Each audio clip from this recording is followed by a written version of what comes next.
Halo rekan semua, selamat datang kembali di channel Pertanian Terpadu. Masih bersama saya yang akan membahas tentang pertanian terintegrasi. Terima kasih untuk rekan-rekan semua yang sudah mendukung channel ini. Mudah-mudahan rezekinya tambah lancar, tambah melimpah. Untuk rekan semua yang baru mampir, jangan lupa dukungannya, like, comment, share, dan juga subscribe channel Pertanian Terpadu. Rekan peternak semua, kalau kita bicara mengenai pakan, ada banyak tips sih untuk meracik pakan ayam kampung khususnya agar keuntungan kita bisa melimpah. Dengan prinsip yang tepat, masing-masing peternak bisa menentukan formulasi yang paling cocok dan tepat yang bisa diaplikasikan di peternakan masing-masing. Nah, kali ini untuk memberikan referensi tambahan dalam pengolahan pakan ayam kampung protein tinggi, tentunya dengan harga yang relatif murah, saya akan berbagi sedikit pengalaman bagaimana cara meracik pakan dengan kualitas yang sesuai dengan yang kita harapkan tadi. Ya, kali ini kita akan membahas cara membuat pakan adukan sendiri, pakan murah protein tinggi yang mudah tentunya untuk dibuat. Seperti apa? Kita bahas mulai dari bahan-bahannya terlebih dahulu. Kita mulai dari bahan, karena kita akan berusaha membuat pakan dengan kualitas yang lebih baik.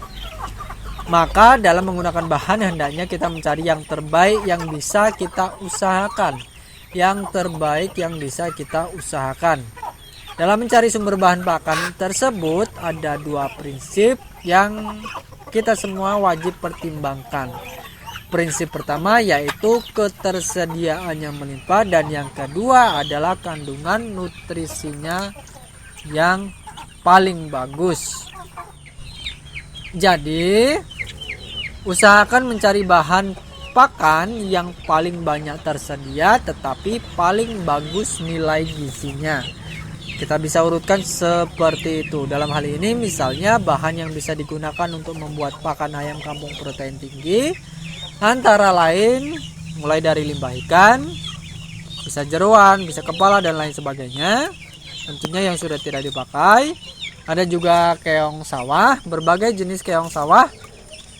Untuk rekan-rekan semua yang berada tidak jauh dari persawahan, itu bisa memanfaatkan berbagai keong sawah tersebut. Atau bisa juga begicot kalau punya akses, kalau ada. Kemudian bahan-bahan lain yang mirip-mirip seperti ini. Jadi yang dari hewani, kalau kata orang kita biasanya yang amis-amis, nah seperti itu. Nah ini cukup bagus untuk dijadikan bahan sebagai kandungan protein yang cukup bagus untuk campuran tentunya. Kemudian agar hasil lebih maksimal, bahan-bahan protein di atas sebaiknya kita kombinasikan juga dengan bahan lain dari tumbuhan.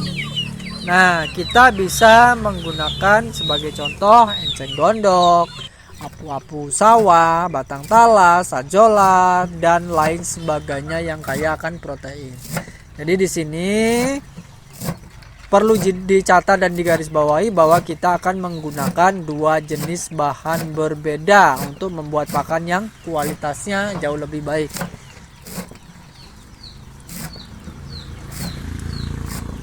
Bahan pakan yang berasal dari hewani dan juga bahan pakan yang berasal dari berbagai macam tumbuh-tumbuhan yang tentunya proteinnya juga bisa dicek atau diukur. Untuk bahan yang akan kita pilih tentunya tinggal disesuaikan saja dengan keadaan masing-masing. Intinya menyiapkan dua jenis bahan berbeda tersebut. Nah, jadi rekan-rekan semua, jadi itu kombinasinya. Kita bisa misalnya kita pakai enceng gondok, kemudian dicampur dengan misalnya keong sawah. Kemudian kita campur lagi, ditambah lagi dengan berbagai jenis bahan lain. Nah, seperti itu. Itu untuk contoh bahan-bahan yang kita gunakan. Selanjutnya, setelah bahan-bahan kita siapkan, maka langkah berikutnya adalah pra pembuatan atau pra pengolahan. Maksudnya sebelum diproses lebih jauh, semua bahan kasar hewani maupun yang nabati yang kita miliki tadi sebaiknya dicincang kecil-kecil terlebih dahulu. Untuk bahan-bahan yang berasal dari hewan itu bisa dicincang kemudian direbus. Untuk bahan yang dari tumbuhan bisa dicincang kecil-kecil saja sampai kira-kira bisa nantinya ditelan atau mudah untuk dimakan oleh ayam yang kita pelihara. Nah, atau kalau bisa direbus sebentar agar sedikit lunak juga akan lebih baik. Selanjutnya rekan semua, setelah bahan-bahan tadi dicincang dan direbus lalu didinginkan, proses pembuatan selanjutnya tinggal mencampur semua bahan tersebut di satu wadah yang besar, memberikan bahan-bahan tambahan lain seperti pur, dedak dan lain sebagainya, dan kemudian diaduk seperti itu.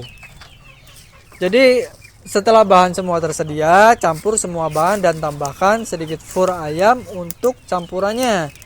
Aduk semua bahan tadi sampai benar-benar rata. Jika perlu, rekan semua tambahkan sedikit dedak halus untuk mendapatkan tekstur pakan yang tidak lengket.